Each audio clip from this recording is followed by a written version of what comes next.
माँ बाप कोई नहीं चाहता कि उसकी संतान किसी से कम हो।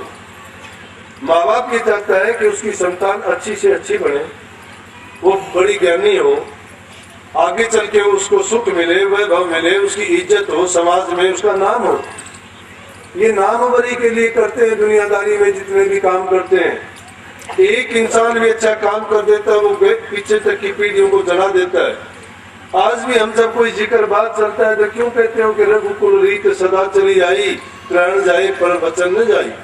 रघु के कुल में और भी बहुत से राजाएं हुए थे, लेकिन सब राजाओं में जो सूर्यवंशी राजा थे, कौन कौन जिनमें मुझे पूरा तो याद नहीं, लेकिन मेरा अंदाजा रघु था, राजा हरिश्चंद्र था, मानधाता था, राजा चकवा बैन था, राजा दशरथ था, राजा राम था। ये इन्हीं ऋषि की उसमें वंश में हुए। और उन राजाओं ने क्या कहा कि उनमें रघुकुल की जो रीत थी वो क्या रीत थी कि हमारा प्राण चले जाएंगे, लेकिन वचन जो हमने कर लिया वो पूरा करें। जो वचन कर लेते थे उस वचन को निभाते थे। तो क्या बात थी करने के लिए, ये थी कि जब हम आपस में मिलके जब कोई बात होती है, एक दूसरे के वचन की कदर करते हैं। बड़ा अगर छोटे को कहता है तो उसको मान लेना चाहिए। तो माँ बाप ये नहीं चाहता, मैं पंडित की जो बात कर रहा था, ये नहीं सोचना चाहिए कि हमारा माँ बाप हमें विरोध के कारण कहता है या इसलिए कहता है कि हमें किसी प्रकार का नुकसान हो, या हमारा वो तिरस्कार करना चाहता है, या हमारी समाज में बेइज्जती करना चाहता है, या वो ये चाहता है कि ये आगे ना निकले। नहीं, हर माँ बाप चाहता है उसकी संतान आगे निकले। तो वो रोजाना उसको कुछ ना कुछ अच्छी बात, अच्छे गुण, अच्छी शिक्षा बताता रहता था। लेकिन बच्चों का क्या होता है कि कभी ना कभी गलती होती भी है, पूरी बात नहीं भी मानते हैं।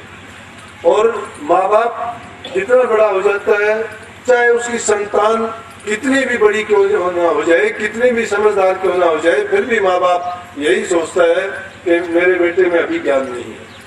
अगर आपका बाप 80 साल का है और आप अगर 60 साल के हो और आप कहीं किसी काम पे जाते हो, फिर भी वो 80 साल का बाप आपको कहेगा, आपके चाहे बेटों के भी बेटे पोते हो गए हो, फिर भी आपका बाप आपको कहेगा बेटा कहाँ जाता है, संभल के जाना, सोच के करना।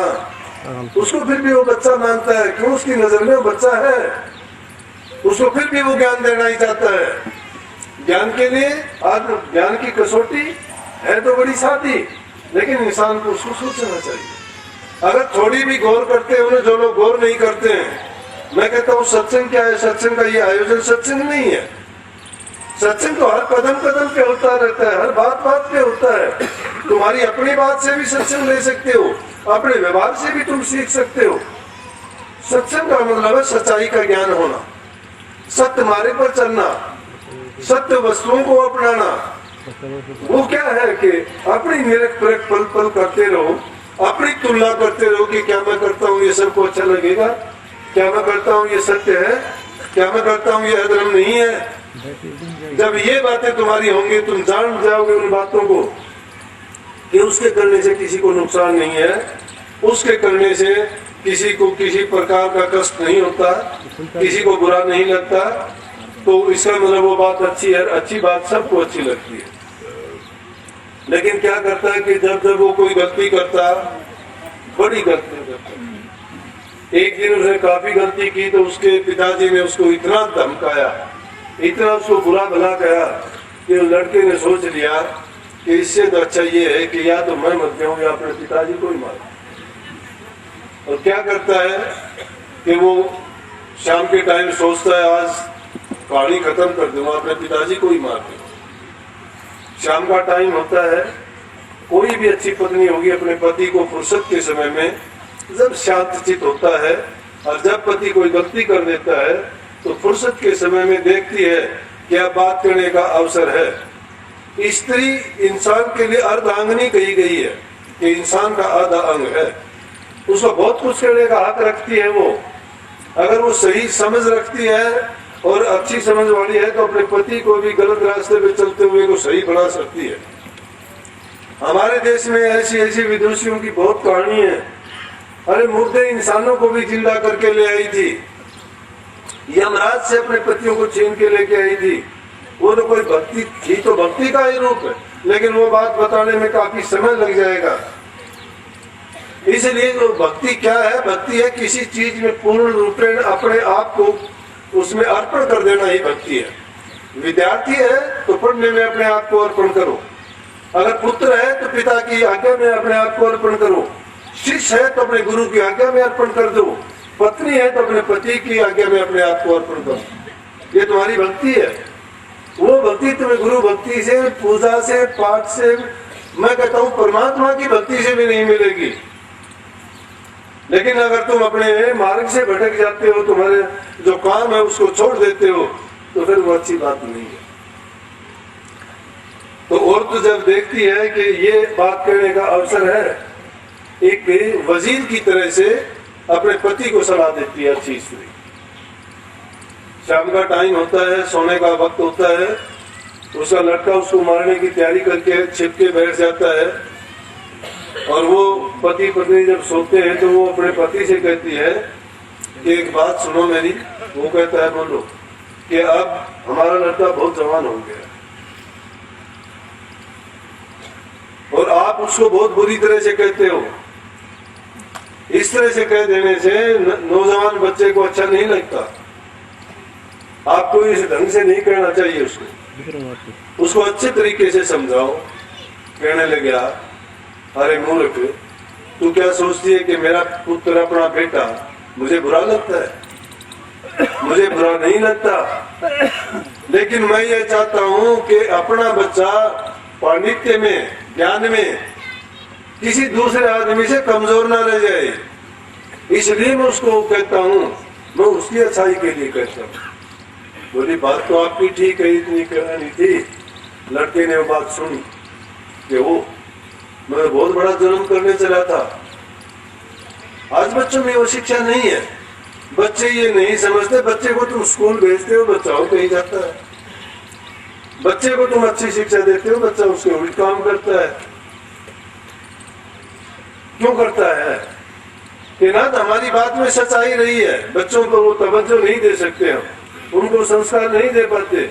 और लड़के ने जो औजार अपने पिता को कत्ल करने के लेके आया था, उसको डाल के और पैर पकड़ के रोने लग गया। कहने लगा, मुझे क्षमा करो पिताजी, मेरे से बहुत बड़ी भूल हुई है। बोला, बेटा क्या बात है, तू रोना, बता क्या बात है। बोला कि ये बताओ, अगर अपने पिता का घात करे तो उसको क्या पाप लगता है? तो बोला कि उसको तो नरकों में भी ठोड़ नहीं मिलती। बोला कि वो किसी तरह बख्शा जा सकता है? बोला वो एक ही तरह बख्शा जा सकता है। बोला कि क्या? कि कहीं सूखा पीपल का पेड़ देख ले, उसमें अग्नि लगा के जल के मर जाए तो उसका जो पिता के प्रति बुरा ख्याल लाया था तो बच सकता है। बोला तो पिताजी मैं चला। बोला कि मैं वो आदमी हूँ जिसने आपके प्रति ये बात सोची थी। कहने लगा, बेटा कोई बात नहीं। बोला, एक बात और भी है। बोला, नहीं पिताजी, जो सही बात थी वो तो आपने मुझे बता दी है, अब तो आप पुत्र मोह में कोई बहाना लगाओगे। बोला कि अब तो मेरा जो है यहाँ जीने का कोई फायदा ही नहीं है, क्योंकि मैंने पिता की घात की है। पिता के लिए मैंने बुरे अपने ख्यालात बनाए हैं, इसलिए मेरा बख्शीश नामे का कोई खाना है नहीं। कहने का मतलब क्या है कि जब कोई भी पिता अपने पुत्र को कहता है, पुत्र को आज्ञा पालन करना। किसी गुरु को भी अपना शिष्य बुरा नहीं लगता है। गुरु का और शिष्य का नाता पुत्र और पिता के नाते से भी बड़ा है। भगवान और भगत के नाते से बड़ा नाता गुरु और शिष्य का है। लेकिन आज गुरु शिष्य व्यवहार जगत में झूठा बरत रहा। का से कहूं खोज नहीं कहूं, धोखेदार भया। गुरु तो मान प्रति सच्चा, शिष्य स्वार्थ संग आड़ बजा। सच्चा मार्ग सूरज शब्द का स्वर गुप्त भया। गुरु चेला पाखंडी कपटी 84 में दो गया। सुरतवंत अनुरागी सच्चा, ऐसा चेला नाम कया। और सुर शब्द बिन जो गुरु होए, ताको छोटो पाप कटा। गुरु चेला व्यवहार आज जगत में दुनिया में झूठा है। अरे गुरुओं को कुछ पता नहीं, किसी गुरु से नाम नहीं लिया मैंने। ऐसे ऐसे लोग देखे, आपको बताऊं कैसे पाखंडी लोग हैं, उनको कहीं से नाम नहीं मिला और उनकी जब बात सुनो तुम बड़ी बड़ी बात लगाते हैं। वो कहते हैं कि मैं प्रकाश में रहता हूँ, मैं समझ में रहता हूँ। और प्रकाश समझ में तू जाएगा कहाँ? ये कोई किसी स्त्री की शादी नहीं हुई हो और वो कह दे कि मेरे तो बहुत पुत्र हैं, मैंने बहुत पुत्र पैदा किए, मैंने पति का सुख देखा है, मुझे पता है कि पुत्र कैसे पैदा होते हैं।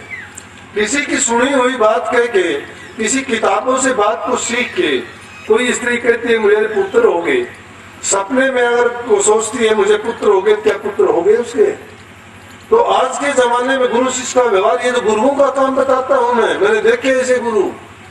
मेरा आज का नहीं, मेरी पिछले सन 77 से लेके आज तक कितने हो गए, 40 साल तो हो गए होंगे। 40 साल की इस दौरान में मैंने बहुत से गुरुओं के पास जाने आने का मौका मिला, उनके व्यवहार देखने का मौका मिला, उनकी असलियत जानने का मौका मिला कि उनको देखोगे बाहर से कुछ है तो अंतर से कुछ है। ड्रामे करते हैं लोग, अरे ड्रामेबाज तो नरकों में जाएंगे। शांत सिनेमा वाले काम करते हैं, कोई कृष्ण का रूप बना के, कोई गोपियों का रूप बना के नाचते हैं। सत्संगों के कायदे हैं क्या? तरह तरह के भांति भांति के कपड़े पहन के वो सज धज के स्टेजों पर डांस करते हैं। अरे नानक साहब के समय में तो बहुत बुरी बात हुई थी। नानक साहब चलते चलाते घूमते घुमाते और मथुरा के आसपास आ गए वृंदावन में, जहाँ कृष्ण जी हुए थे। तो आज भी वो भूमि पूज्य है, जहाँ जहाँ महापुरुषों ने कदम रखे, पैदा हुए और रहे, उन भूमियों को आज भी पूज्य मानते हैं, पूजते हैं। तो जब उस जगह पर मर्दाना साथ में, मर्दाना नानक साहब जब ब्रज भूमि में प्रवेश किया, वहां देखते हैं रात के समय में नाचते हैं, वहाँ कृष्ण बना हुआ है, कोई गोपियां बना हुआ है, लोग बैठे हुए देख रहे, ताली पीट रहे, हंस रहे, तरह तरह की बातें बना रहे, कोई मजाक बना रहा है, कोई कुछ कर रहा है।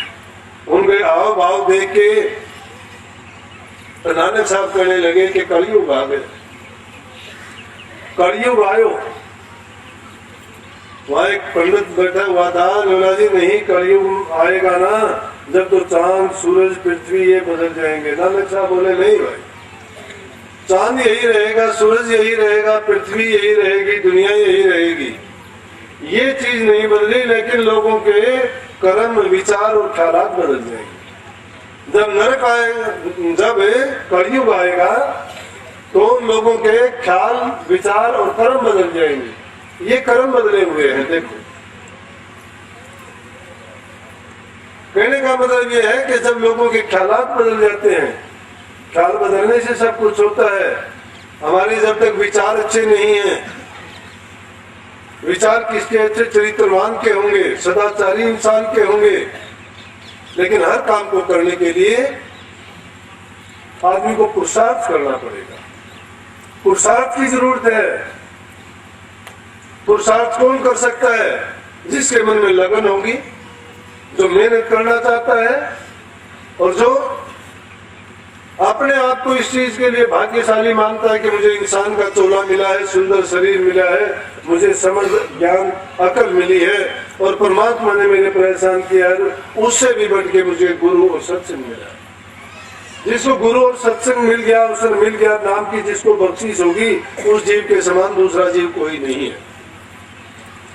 इसलिए जब सत्संगों में जाओगे, गुरु आपको क्या कहेगा? गुरु यही कहेगा, असलियत से अवगत करवा देगा आपको कि सच्चाई तो इन चीजों में है कि तेरे जीवन की कामयाबी सेवा में है। सेवा सिद्ध सफलता, सेवा विजय अपार, सेवा में मेवा मिले, सेवा में करता। सेवा से सब कुछ बनता है। जो इंसान सेवा करना अपने जीवन का एक अंग बना लेता है तो उससे उसका मन भी पवित्र होगा, विचार भी पवित्र होंगे, जीवन भी अच्छा होगा और उसकी करनी भी बन जाएगी, अच्छी बनेगी। अच्छी करनी तब कर सकता है जब इंसान मन से, वचन से और कर्म से पवित्र हो जाए।